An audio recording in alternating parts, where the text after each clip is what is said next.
Hi, I'm Ethan Reeves, developer of Genie and founder of Ifrit Technologies LLC. And in this quick video, we're going to be looking at the practice questions feature in Genie. You can access the practice questions by clicking on this question icon in the toolbar. Genie practice questions are for extemporaneous.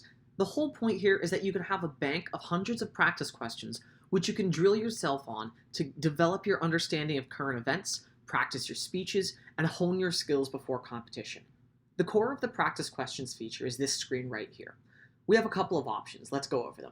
We can select if we want international questions, domestic questions, or both.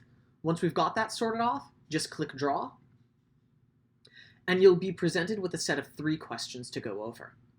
That's basically all there is to it. When you're prepping in a tournament or with a practice question, I would also recommend that you use the timer up here. If you go up here, you can see we have a timer where you can set the time to whatever time limit your league has for extemporaneous.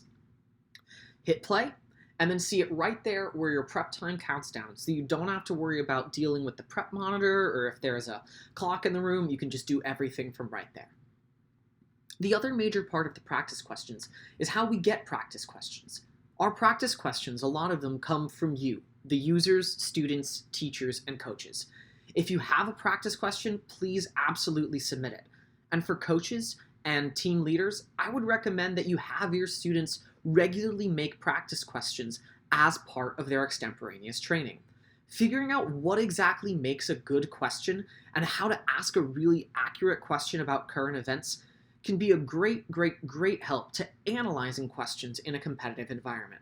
All you have to do is type your question in here, click Submit for review, and then we'll review the question, and if the spelling and everything checks out, we'll add it into the system so that all of our users can access that practice question.